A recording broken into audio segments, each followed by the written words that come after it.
नमो तस्स भगवतो अरहतो सम्मा सम्बुद्धस्स। उहाँ भगवान अरहत सम्यक सम्बन्धलाई सादर वन्दना। आदरणीय दर्शक महानुभावहरू नमस्कार। बोडी टेलिभिजनबाट नियमित रूपमा प्रसारण हुँदै आइरहेको यो अंगुत्तर निकाय बुद्ध वचन संग्रहित त्रिपिटकको पहिलो पिटक सूत्र पिटक अन्तर्गत चौथो निकाय अंगुत्तर निकाय भनेर हामी जान्दछौँ र त्यसैको सिलसिलेवार चर्चा गर्ने क्रममा आज हामी 64औं एपिसोडमा आइपुगेका छौँ र यो अंगुत्तर निकायमा 11वटा निपातहरू छन्। त्यसमध्ये पहिलो निपातको चर्चा गर्ने क्रममा थियौँ र गएको एपिसोडमा हामीले यो अंगुत्तर निकाय एकक निपातको 20वटा वर्गहरू भएको मध्ये 17औं वर्ग जसलाई पसाड कर व गो अथवा प्रसाद कर वर्ग भनेर भनिएको छ र त्यसमा 16वटा सूत्रहरू छन् र त्यो 16वटा सूत्रमध्ये 5औं सूत्रको विषयमा गएको एपिसोडमा हामीले छलफल गर्यौं र त्यसमा बुद्धले भन्नुभएको थियो धर्म कठिको हुनु लाभ हो अथवा प्रसाद कर हो, प्रिय कर हो, हर्षयोग्य हो भनेर भन्नुभएको थियो र त्यो विषयमा केही कुरा हामीले गएको एपिसोडमा चर्चा गर्यौं। अब त्यसपछि 6औं सूत्रमा भगवान बुद्धले के भन्नुहुन्छ त विनय धर हुनु पनि लाभ हो,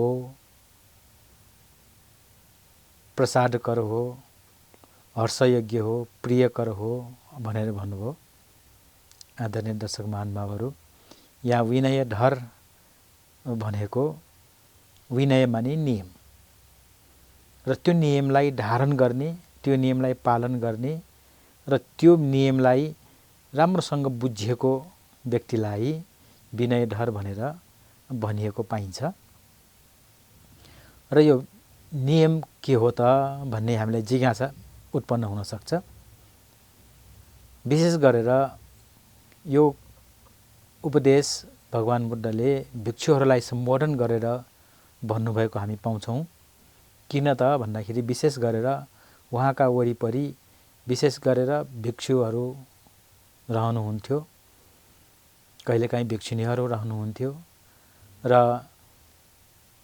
उपासक उपासिकाहरू पनि रहने गर्नुहुन्थ्यो। तर अगाडि हुने चाहिँ विशेष गरेर भिक्षुहरू हुने भएको कारणले उहाँले चाहिँ सम्बोधन गर्नुहुँदाखेरि भिक्षुहरू हो भनेर चाहिँ सम्बोधन गर्नुहुन्थ्यो। तर यसको अर्थ यो होइन कि त्यो उपदेश, त्यो शिक्षा भिक्षुहरूलाई मात्रै भनिएको, भिक्षुहरूलाई मात्रै दिएको भन्ने चाहिँ अर्थ हामीले नलगाउँ। निमित्त उहाँहरू हुनुभयो, सम्बोधन गर्दाखेरि उहाँहरू हुनुभयो, तर त्यो शिक्षा त्यो सबैको लागि चाहिँ काम लाग्ने, सबैको लागि चाहिँ मननीय, सबैको लागि व्यवहारणीय भएको हामी पाउँछौँ र गएका एपिसोडहरूमा पनि यी कुराहरूको धेरै चर्चा भइसक्यो। र यहाँ उहाँले भन्नुभयो विनयधर भिक्षुहरू हो, विनयधर हुनु पनि लाभ हो। र यहाँ विनयधर भनेको नियम भयो र नियम भन्दाखेरि यहाँ भिक्षुहरूको नियम, भिक्षुणीहरूको नियम, उपासकहरूको नियम, उपासिकाहरूको नियम हुन त उपासक उपासिकालाई एउटै नियम उहाँले चाहिँ भन्नुभएको छ। अब यो विनय सम्बन्धी म यहाँहरूसँग अलिकति समय लिन चाहन्छु।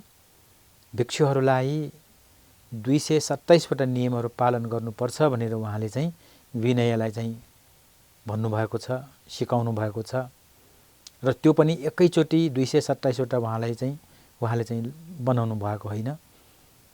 कुनै कारण भएपछि, कुनै घटना भएपछि र आवश्यकता भएपछि उहाँले चाहिँ नियमहरू बनाउनुहुन्थ्यो र यसै गरेर विभिन्न प्रसङ्गमा, विभिन्न विषयमा र विभिन्न अवसरमा, विभिन्न ठाउँमा र विभिन्न व्यक्तिहरूको कारणले यी नियमहरू बनेको हामी विनय पिटक, त्रिपिटकको एउटा अर्को पिटक विनय पिटकमा हामीले पाउँछौँ। र त्यसै गरी भिक्षुणीहरूले पालन गर्नुपर्ने 311वटा नियमहरू पनि यसरी नै उहाँले चाहिँ बनाउनु भएको पाउँछौँ। र उपासक उपासिकाहरूलाई आधारभूत रूपमा कहिल्यै पनि टुटाउनु नहुने रूपमा र उपासक उपासिका मात्रै के हो दर्शक महानुभावहरू सम्पूर्ण मानिसले यो बुद्ध धर्म मान्ने होस् अथवा अरू धर्म मान्ने होस्, जो मानिसले मानिस भएर बाँच्न चाहन्छ उसले नअपनाई नहुने, पालना नगरी नहुने, अनिवार्य रूपमा पालन गर्नुपर्ने भनेर पञ्चशील 5वटा शीलहरू उहाँले बताउनु भयो। त्यो पनि एउटा गृहस्थीहरूको लागि चाहिँ विनय भयो। र यसरी यी सिकाइएका विनय, नियम, आचरणहरूमा, सदाचरणहरूमा, नैतिक आचरणहरूमा पोख्त हुनु, त्यो नियम आचरण सम्बन्धमा ज्ञान हुनु र त्यसलाई व्यवहारमा उतार्नु पनि एक प्रकारको लाभ हो भन्ने कुरा यो सूत्रमा हामी त्यो आशय पाउँछौँ। र यो विनयलाई चाहिँ उहाँले चाहिँ किन यति जोड दिनुभयो भन्ने कुरा पनि हामीलाई मनमा लाग्न सक्छ। आदरणीय दर्शक महानुभावहरू, कतिपय नियमहरू उहाँले बनाउनु भएको छ, त्यो लोक लाजबाट बच्नको लागि, लोक अपवादबाट बच्नको लागि पनि धेरै नियमहरू हामी पाउँछौँ विशेष गरेर भिक्षु भिक्षुणीहरूकोमा। र गृहस्थीहरूको लागि त त्यहाँ लोकलाजको भन्दा पनि नैतिक आधारको लागि, नैतिकताको लागि, आफ्नै उन्नति प्रगतिको लागि र आफ्नै सुगति प्राप्तिको लागि चाहिँ उहाँले नियमहरू बताउनु भएको हामी पाउँछौँ। जस्तो गृहस्थीहरूको लागि प्राणी हिंसा नगर्नु, चोरी नगर्नु, व्यभिचार नगर्नु, झुट कुरा नगर्नु र लागु पदार्थ जसबाट कि मानिसलाई बेहोस बनाउँछ, जसबाट कि मानिसलाई दिग्भ्रमित बनाउँछ, जसबाट कि मानिसले आफूले के गरेँ र के गरिन, के गर्नुहुन्छ र के गर्नु हुँदैन, र के गर्नुपर्छ र के गर्नु पर्दैन भन्ने कुराको होसै नहुने गरिकन त्यस्तो किसिमको मादक पदार्थ सेवन गरेर मानिसले आफ्नो जीवन बर्बाद पार्छ। त्यसकारण यसबाट बस्नु भनेर यी नैतिक 5वटा नैतिक धरातलका कुराहरू गृहस्थीहरूको लागि बताउनु भएको छ भने त्यो 5वटा शील त्यो बौद्धहरूले मात्रै पालना गर्नुपर्ने अथवा नेपालीहरूले मात्रै पालना गर्नुपर्ने भनेर हामीले सोचाइ राख्दाखेरि त्यो हाम्रो सोचाइ अत्यन्त खुम्चिएको, अत्यन्तै साँघुरो भएको हामी भन्न सक्छौँ। किन भन्दाखेरि ती शीलहरू पालन गर्दाखेरि, ती विनयहरू पालन गर्दाखेरि, ती आचरणहरू पालन गर्दाखेरि त्यसले समाजमा धेरै ठुलो सौहार्दता, शान्ति र एकता कायम गर्नलाई चाहिँ मद्दत गर्छ। अब त्यहाँ यहाँले अध्ययन गर्न सक्नुहुन्छ, यहाँले आचरणमा, व्यवहारमा उतारेर हेर्न सक्नुहुन्छ।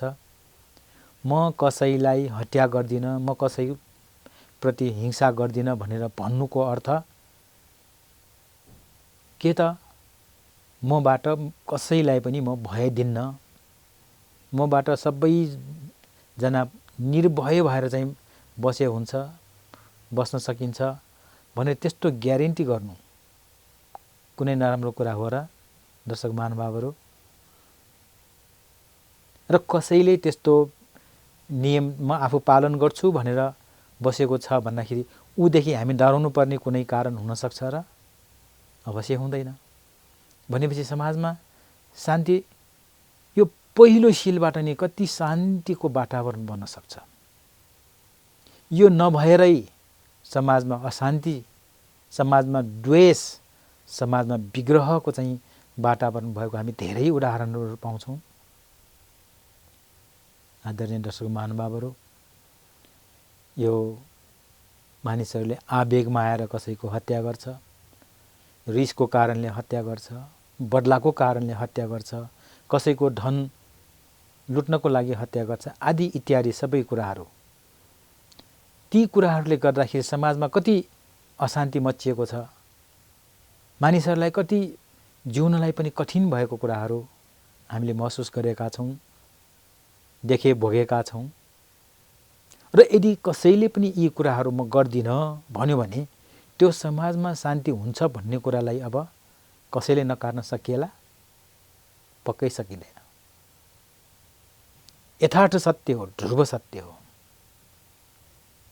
त्यसकारण आदरणीय दर्शक महानुभावहरू, यस्ता नियम विनयलाई चाहिँ धारण गरेर त्यसमा पोख्त भएर त्यसलाई अभ्यास गर्छु भन्दाखेरि उसको लाभै मात्रै हुन्छ बाहेक उसको अलाभ हुने चाहिँ त्यहाँ सम्भावना नै हुँदैन।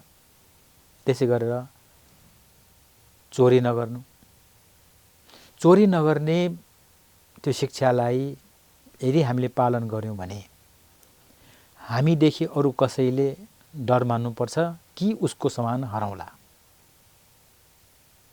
त्यसै गरेर कोही त्यस्तो मान्छे जसले चाहिँ जेसुकै भए पनि चाहिँ हात नलगाउने नलिने भएपछि हामी उसको अगाडि ढुक्कसँग केही पनि राख्न सक्छौँ, उसलाई एक्लै घरमा छोडेर पनि हामी निस्कन सक्छौँ।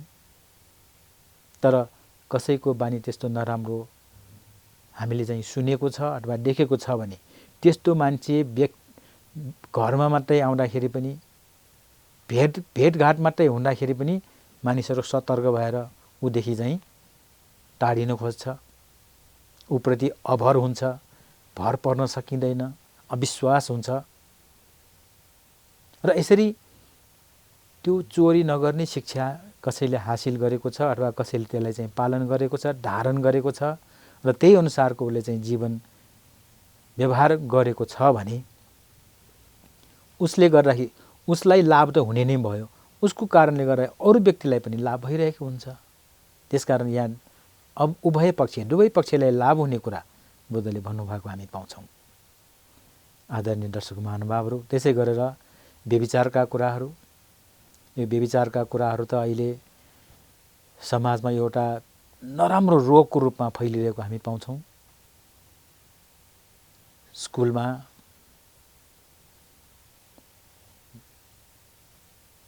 आदरणीय गुरुहरूले आफ्नै शिष्यहरूलाई विद्यार्थी छात्राहरूलाई चाहिँ व्यभिचार कर्म गरेर दुःख दिएका धेरै घटनाहरू हामीले सुनेका छौँ। धेरै समाचारहरू बाहिर आएका छन्। कति कहाली लाग्दो अवस्था छ यो आदरणीय दर्शक महानुभावहरू। त्यसै गरेर विभिन्न क्षेत्रमा विभिन्न ठाउँमा रात बिरात केटी मान्छेहरू हिँड्न डराउँछन्, डराउनु पनि पर्छ। किन? त्यहाँ कुनै भर छैन, को मान्छे कस्तो पर्छ, कसले के गर्छ, इज्जत लुटिदेला भन्ने चाहिँ जुन डर त्रास हुने हो, त्यसको मुख्य कारण के त? त्यो व्यभिचार कर्म गर्ने अथवा व्यभिचार कर्म गर्ने जुन मानसिकताले युक्त मानिसहरूले गर्दाखेरि समाजमा यस्ता अन्योल, अशान्ति र डरको त्रासहरू फैलिराखेको छ। यदि कोही मानिसले म यस्तो काम गर्दिनँ भनेर कसम खान्छ, शपथ ग्रहण लिन्छ र उसले आफ्नो जीवन व्यवहारमा उतार्छ भने ऊदेखि अब कसैले डराउनु पर्ने अवस्था आउन सक्छ? कदापि सक्दैन। अथवा कसैले त्यस्तो व्यवहार गर्छ, त्यस्तो चाहिँ नराम्रो आचरण गर्दैन भने ऊदेखि हामी पनि डराउनु पर्ने स्थिति आउँदैन। हेर्नुहोस् है दर्शक महानुभावहरू, एकजना व्यक्तिले यी विनय नियमलाई पालन गर्यो भने उसलाई त लाभ हुन्छ नै। के लाभ हुन्छ? उसले नराम्रो काम गर्नबाट ऊ बचिएको छ, दुष्कर्म गर्नेबाट बचिएको छ र लोक लाजबाट उसले चाहिँ नराम्रो खप्नु नपर्ने पुरस्कारको रूपमा चाहिँ पाउन सक्छ। त्यसै गरेर उसको कारणले गर्दाखेरि अरू व्यक्तिले पनि लाभ के लिन्छ? ऊबाट चाहिँ निर्भय भएर बस्न सकिन्छ। त्यसै गरेर अर्को झुटो कुरा गर्ने। अब झुटो कुरा गर्नेको विषयमा पनि धेरै मानिसहरूले चाहिँ यसलाई माने अलि व्यवहारिक छैन भन्ने कुराहरू गर्नेहरू धेरै छन्। तर आदरणीय दर्शक महानुभावहरू, कसैले झुटो कुरा गरेर ठगी गर्यो भने तपाईलाई चित्त दुख्छ कि दुख्दैन? यदि दुख्छ भने तपाईले पनि झुटो कुरा गरेर कसैलाई ठग्यो, कसैलाई चाहिँ धोका दियो भने उसको पनि त चित्त दुख्छ। भनेपछि यस्ता कुराहरूबाट अलग भएर यस्ता कुरा नगरिकन यस्ता कुरालाई चाहिँ पन्छाएर बस्न सक्यो भने आफू पनि लाभका अधिकारी हुन्छ भने आफूबाट अरूले पनि लाभ लिन सक्छन्। त्यसै गरेर मादक पदार्थ सेवन गरेर जुन दुष्कर्म गरिने सम्भावनाहरू हुन्छन्, जसले गरेर आफ्नै स्वास्थ्य पनि हानि गर्ने धेरै नै सम्भावना छन्, ती सबै कुराहरूबाट बच्न सक्यो भने त्यो लाभ हो कि होइन, हामीले मूल्याङ्कन गर्नुपर्ने विषय यहाँनिर छ। र ती सबैबाट चाहिँ बचेर हामीले चाहिँ आफूले लाभ लिन सक्छौँ भने हाम्रो कारणले गर्दाखेरि अरूले पनि लाभ लिन सक्छन्। त्यसकारण बुद्धले भन्नुभयो विनयधर हुनु अथवा विनयमा राम्रोसँग पोख्त हुनु, त्यो धारण गरेर त्यसलाई चाहिँ व्यवहारमा उतार्न सक्नु पनि लाभ हो भनेर भन्नुभएको मैले त्यो प्रसङ्गलाई अहिले हाम्रो गृहस्थी जीवनको हिसाबले चाहिँ यहाँहरूलाई प्रस्तुत गरेँ। त्यसै गरेर भिक्षुहरूले पनि अघि पनि यहाँलाई जानकारी गराएँ 227 वटा नियमहरू पालन गर्नुहुन्छ। अब ती नियमहरू किन पालना गर्छन् त भन्दाखेरि त्यो लोक अपवादबाट बच्न, लोक लाजबाट बच्न, त्यो त भयो नै। त्योभन्दा पनि अझ गम्भीर कुरा के त भन्दाखेरि आफ्नो मनलाई नराम्रा विचारबाट, नराम्रा काम कुराहरूबाट र नराम्रा कुकृत्यबाट चाहिँ बचाउनको लागि त्यसले के गर्छ, मन शुद्ध गर्नको लागि धेरै त्यसले सघाउँछ।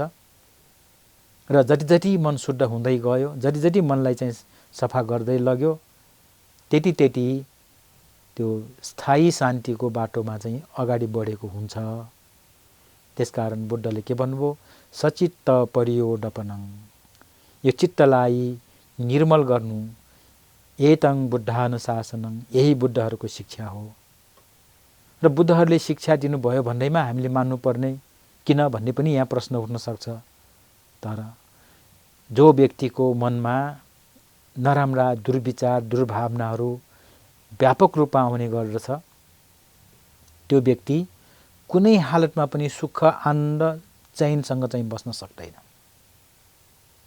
र जो व्यक्तिको चाहिँ मनमा त्यो ती दुर्भावनाहरू बिस्तारै हट्दै जान्छ, कम हुँदै जान्छ, उसले राम्रोसँग जीवनयापन गर्न सकिन्छ, उसले राम्रो मिठो निद्रामा सुत्न सकिन्छ, कसैबाट चाहिँ भय रहित भएर ऊ बाँच्न सकिन्छ।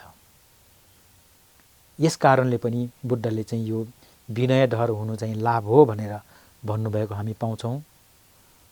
आदरणीय दर्शक महानुभावहरू, यो लोक लाज भन्ने जुन कुरा छ, वास्तवमा यो लोक र लाज, लोक लाजलाई यो लोकपाल धर्म भनेर पनि भनिएको छ। किन भन्दाखेरि नराम्रो काम गर्नदेखि डर मान्ने, नराम्रो काम गर्नदेखि भय मान्ने, त्यो दुईटा कुरा, लाज मान्ने र भय मान्ने, त्यो दुईटा कुराले गरेर समाजमा भएका मानिसहरूले आफूलाई चाहिँ संयमित रूपमा राख्न सकेको हो। यदि त्यो दुई कुरा नभइदिएको भए, यदि त्यो दुईटा कुरालाई चाहिँ त्यागिदिएको भए र यदि त्यो दुईटा कुराको कुनै मान्यता नराखेको भए यो समाजमा के कस्ता पहाड भैलो मचिन सक्छ भन्ने कुरा सायद तपाईँ हामीले कल्पनै गर्न सक्दैनौँ। एउटा सानो उदाहरण, यदि यो लोकलाज यो जुन भएर त्रासलाई मनमा नलिने हो भने मानिसले गर्न नसक्ने अपराध, नगरिने अपराध केही पनि रहँदैन। र हुँदा हुँदा अब आफैलाई जन्माएको आमालाई पनि त्यहाँ स्वास्नी बनाउन बेर छैन। त्यो सम्मको कुकृत्य चाहिँ त्यहाँ हुन सक्छ। दर्शक महानुभावहरू एकचोटि सोच्नुहोस्, जस्तो पशु पन्छीमा चाहिँ त्यस्तो चलन छ। पशुपन्छीमा त्यहाँ आमा पनि बाँकी रहन्न, बाउ पनि बाँकी रहन्न, छोरा पनि बाँकी रहन्न, छोरी पनि बाँकी रहन्न। यसरी मैथुन धर्ममा सबै उनीहरूको चाहिँ चल्छ। ल अब एकचोटि कल्पना गर्नुहोस्, यदि मानव सभ्यतामा मानव समाजमा पनि त्यस्तो किसिमको उच्छृङ्खला, त्यस्तो किसिमको चाहिँ अब के भन्ने, स्वतन्त्रता भनौँ, त्यो स्वतन्त्रताको शब्दकै त्यहाँ चाहिँ बेइज्जत होला जस्तो छ। त्यस्तो किसिमको चाहिँ व्यवहार यदि मानव समाजमा फैलियो भने त्यो मानव समाजको कल्पना गर्नुहोस् त के हालत होला।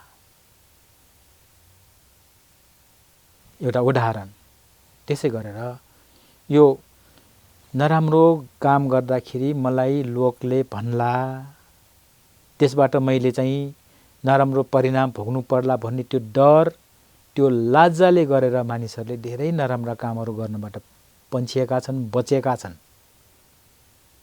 र यति हुँदा हुँदै पनि कोही कोही निर्लज्ज भएर, कोही कोही त्यसमा चाहिँ आफूलाई चाहिँ जिराहा बनाएर चाहिँ गर्नेहरू त छन्। र त्यस्ताहरूको उपचार फेरि कानुनी उपचार त छँदैछ। अब यस्तो भन्दाखेरि कसैको मनमा पर्न सक्छ, नराम्रो काम गर्नेलाई पनि कानुनले छुट दिएको, त्यस्तो उदाहरणहरू पनि यहाँहरूले चाहिँ दिन सक्नुहुन्छ, मनमा आएको हुनसक्छ। तर आदरणीय दर्शक महानुभावहरू, एउटा कुरा हामीले चाहिँ भुल्नु हुँदैन। कुनै पनि देशको लिखित कानुनले अथवा कुनै पनि देशको अदालतले कुनै अपराधीलाई निरपराध भनेर चाहिँ छोडिदिए पनि प्रकृतिको अदालतले कुनै हालतमा पनि छोड्नेवाला छैन। यो एउटा ग्यारेन्टी हो।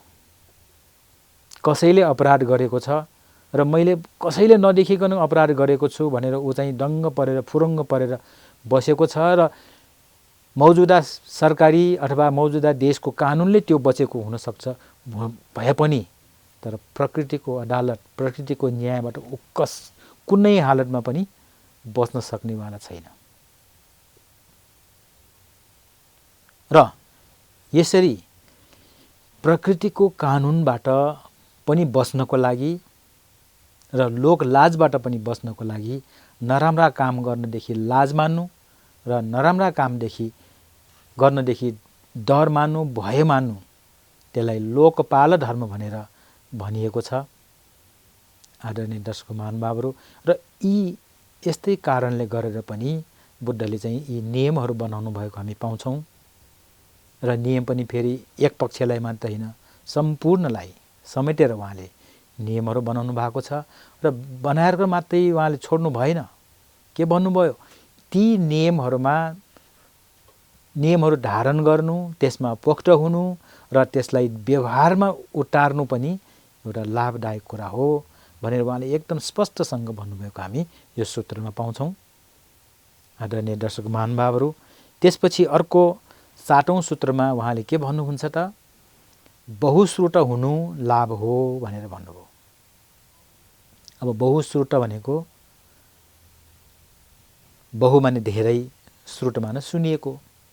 अब यहाँ धेरै कुरा सुनिएको भन्ने अर्थ भन्दा पनि धेरै कुराहरूको जानकारी भएको, धेरै कुरा सुनेर त्यसबाट चाहिँ ज्ञान हासिल गरेको र धेरै कुराहरूको जानकारी भएको त्यो अवस्था पनि लाभदायक हो भनेर यहाँ भन्नुभएको छ। दर्शक महानुभावहरू, यो धेरै कुराहरूको जानकारी हुनु भनेको अब अहिले त झन् फेरि यो सूचना प्रविधिको जमाना छ। यहाँ मिडियाहरू धेरै छन्, माने ग्याजेटहरू धेरै छन्, धेरै प्रकारका यो सञ्चारका माध्यमहरू छन् र ती सबैको कुराको चाहिँ जानकारी राखेर त्यसबाट चाहिँ हामीले ज्ञान लिन सक्यौँ भने त्यो पनि हामीलाई एक प्रकारको लाभै हो नि। र त्यसबाट हामीले चाहिँ थाहा छैन भन्नु पर्यो अथवा त्यसमा ज्ञान छैन भन्नु पर्यो भने, अब एउटा उदाहरण, भर्खर मोबाइल आउँदाखेरि मानिस धेरैले चाहिँ चलाउन जानेको थिएन र अहिले आएर त सर्वव्यापक भइसक्यो। तर पनि त्यो मोबाइलमा भएका विभिन्न एप्सहरू, विभिन्न प्रकारका प्रोग्रामहरू चलाउन नजाने हामी कहाँ कति छन्। मै पनि धेरै कुराको, सबै कुराको मलाई जानकारी छैन। तर यदि त्यो जानकारी भएको भए मैले त्यसबाट धेरै लाभ लिन सक्थेँ होला। एउटा सानो उदाहरण। त्यसै गरेर विभिन्न विषयको, जस्तो अब हामीलाई बाहिर जानु छ, बाहिर जाँदाखेरि यातायातको आवश्यकता हुन्छ। त्यो यातायातको टिकट कहाँ लिने, कसरी लिने, प्लेनबाट जानुपर्ने अवस्था आउनसक्छ, त्यो कसरी लिने, कहाँ लिने, कति पैसा जान्छ, कति घन्टा लाग्छ आदि इत्यादि सबै कुराको जानकारी भयो भने हामीले ढुक्कसँग यात्रा गर्न सक्छौँ। र त्यो कुनै कुरा पनि थाहा छैन, एउटा आफूले नजानेको गन्तव्यमा जाँदैछु, कतिखेर पुग्छ, कहिले पुग्छ, खाने के हो, बस्ने के हो आदि इत्यादि केही पनि जानकारी भएन भने त्यो यात्रा त्यति सुखमय नहुन सक्छ। तर ती सबैको जानकारी लिएर हामीले त्यो यात्रा गऱ्यौँ भने त्यहाँ कुनै प्रकारको तनाव, कुनै प्रकारको असमञ्जसता, कुनै प्रकारको असुविधाबाट चाहिँ हामी बच्न सक्छौँ। यो सानो, धेरै सानो सानो उदाहरण मात्रै दिएको। त्यसै गरेर विभिन्न क्षेत्रमा, व्यापार क्षेत्रमा भनौँ, राजनीतिक क्षेत्रमा भनौँ, धार्मिक क्षेत्रमा भनौँ, सामाजिक क्षेत्रमा भनौँ र आफ्नै व्यावसायिक क्षेत्रमा भनौँ, जति जति बढी धेरै हामीले ज्ञान आर्जन गरेर त्यसलाई चाहिँ व्यवहारमा उतार्न सक्यौँ भने त्यसबाट धेरै हामीले धेरैभन्दा धेरै लाभ लिन सक्छौँ। त्यसकारण उहाँले, बुद्धले के भन्नुभयो? बहुश्रुत हुनु पनि लाभ हो। आदरणीय दर्शक महानुभावहरू, यो अंगुत्तर निकायको एकक निपातको 20वटा वर्गमध्ये 17औं वर्गको जुन पसादकर वर्गको 16वटा सूत्रहरूमध्ये 6औं र 7औंको केही कुराहरू यहाँलाई बताएँ र आजको एपिसोडको समय सकिएको सङ्केत पाएको कारणले म बिदा हुन चाहन्छु। तपाईहरुलाई धेरै धेरै धन्यवाद। बोडिते डिभिजनलाई पनि धन्यवाद दिँदै बिदा हुन्छु। भवतु सर्वमङ्गलम्।